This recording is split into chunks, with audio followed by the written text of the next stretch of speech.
Hello दोस्तों, कैसे हैं आप सभी लोग।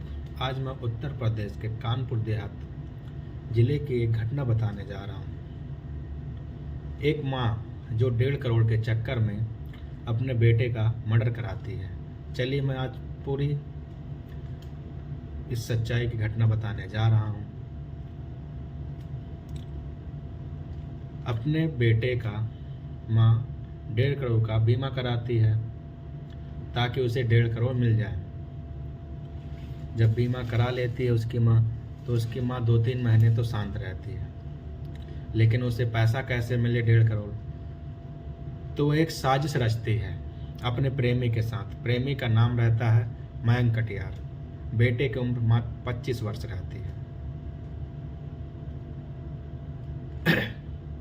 वह अपने प्रेमी से कहती है 1.5 करोड़ कैसे मिले। उसका प्रेमी भी लालच में आ जाता है, उसकी प्रेमिका भी।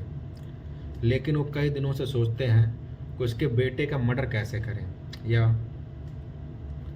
ऐसे मर्डर करें ताकि घटना लगे, ताकि उसे 1.5 करोड़ मिल जाए। ऐसे ही कई दिन 3-4-5 दिन बीतते गए, लेकिन उसकी माँ और प्रेमिका बड़ा परेशान थे कि 1.5 करोड़ कैसे मिले। 1.5 करोड़ मिल जाए ताकि बेटे का मर्डर हो जाए और वह दोनों भाग जाएं। कई दिन ऐसे बीत गए, 4-5 दिन, 10 दिन, 15 दिन। एक टाइम उसका बेटा रात में जाता है मार्केट। उसकी माँ को पता रहता है कि बेटा कहाँ रास्ते और किस रास्ते पर जा रहा है। जब उसका बेटा उस रास्ते मार्केट से रात के वही 9-10 बजे जाता है, तो उसकी माँ अपने प्रेमी को फ़ोन लगा कर कहती है कि मेरा बेटा घर से निकल गया है, जाइए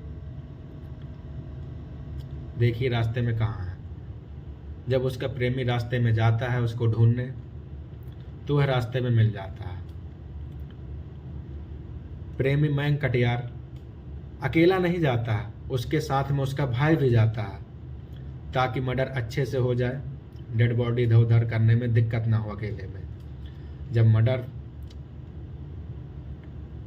करते हैं तो बीच रास्ते पर उसका बेटा मिल जाता है।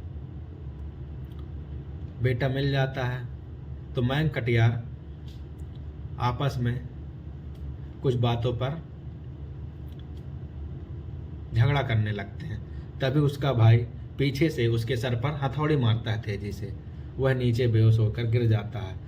उसका भाई इतना हथौड़ी मारता है, इतना हथौड़ी मारता है, उसकी वहीं पर मृत्यु हो जाती है। अब उन्होंने सोचा 1.5 करोड़ मिलेंगे कैसे।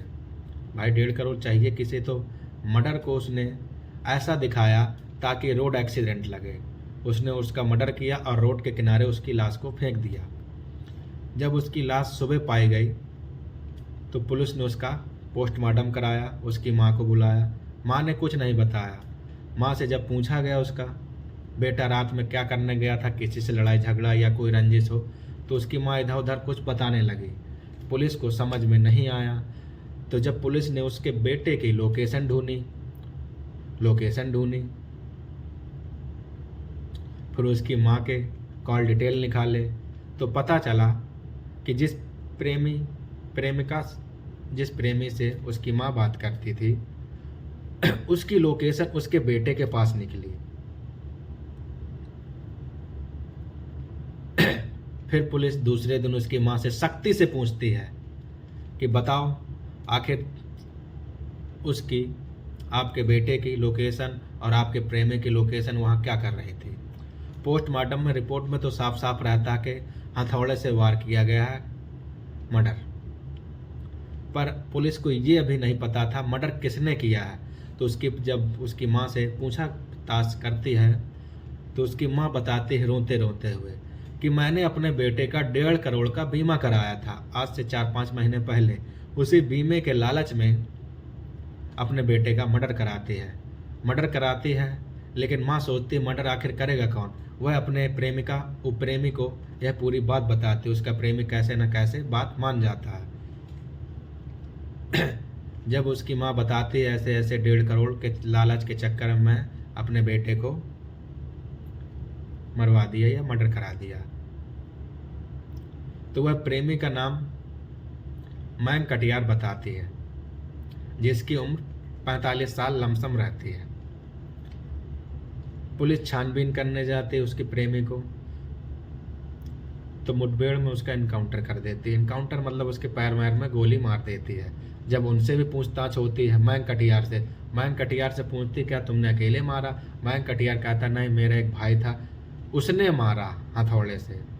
यह पूरी घटना 1.5 करोड़ के चक्कर में एक माँ कैसे अपने बेटे को मार सकती है? ये कलयुग है, ये कलयुग की माँ है। समझिए भाइयों, आज माता बहनें क्या क्या कर रही हैं, अपने भाई को, अपने पति को, अपनी माँ को मर्डर कर रहे हैं पैसों के लालच के चक्कर में। ये हमारा देश कहाँ जा रहा है? सतर्क रहें, सावधान रहें भाइयों।